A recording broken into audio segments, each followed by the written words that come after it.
আজি মোৰ এটা নতুন গীত শুভমুক্তি পালে আমাৰ পলাশবাৰী সমষ্টিৰ সন্মানীয় বিধায়ক আমাৰ হেমাংগ ঠাকুৰীয়া ছাৰে মোৰ এই এটা গীতটি শুভ উন্মোচন কৰিলে আৰু মোৰ খুব ভাল লাগিছে আৰু মই আশাবাদী যে এই গীতটি অসমৰ ৰাইজে আঁকোৱালি ল'ব কাৰণ গানটোৰ ফ'ক হয় আৰু এই গানটো গাঁৱতে শ্বুটিং কৰা হৈছে গতিকে শেষত মই অসমবাসীক মই ভাল জনাই মোৰ ভাল লাগিছে আজি যে মই এটা ভাল গান অসমবাসীক উপহাৰ দিব পাৰিছোঁ আৰু মোৰ আশা যে অসমবাসী আঁকোৱালি ল'ব এই গীতটি আৰু মোৰ শেষত আকৌ এবাৰ কৈছোঁ যে আজি এই গীতটি পলাশবাৰী সমষ্টিৰ সন্মানীয় বিধায়ক হেমাংগ ঠাকুৰীয়াই এই গীতটি শুভ উন্মোচন কৰিলে গতিকে আপোনালোকে আদৰি লৈছে ধন্যবাদ।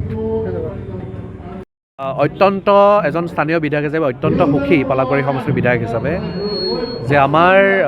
পলাশবাৰী সমষ্টিৰ গৌৰৱ দক্ষিণ কামৰূপৰ গৌৰৱ কুমাৰ ভৱেশ ডাঙৰীয়াই আজি এটা নতুন এলবাম আজি উন্মোচন কৰে আৰু সেই এলবামটোৰ নাম মই দৰ্শক জনাই দিওঁ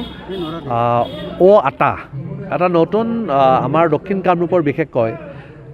সংস্কৃতিৰ লগত জড়িত আপোনালোকে জানে যে কুমাৰ ভৱেশ ডাঙৰীয়া প্ৰায়বিলাক গান আমাৰ দক্ষিণ কামৰূপৰ সংস্কৃতিৰ লগত জড়িত আৰু প্ৰেক্টিকেল তেওঁৰ গান হয় আৰু এই গানটো দেখিছোঁ যে ভিডিঅ'টো ইভেন ধুনীয়া এটা সুন্দৰ ভিডিঅ' আৰু গান হৈছে মই সকলোকে আহ্বান জনাম যি আমাৰ দক্ষিণ কামৰূপৰ গৌৰৱ কুমাৰ ভৱেশ ডাঙৰীয়াৰ যি কুমাৰ ভৱেশ ডাঙৰীয়া এনেকৈ অসমত এটা সময়ত যথেষ্ট আলোড়নৰ সৃষ্টি কৰিছে বৰ্তমানত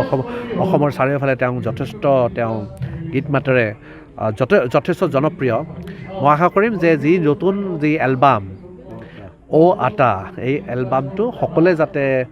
প্ৰত্যক্ষ কৰে আৰু মই গম পাইছোঁ যে আজি যি দেখিলোঁ প্ৰাৰম্ভিক আমি যিখিনি অলপ চালোঁ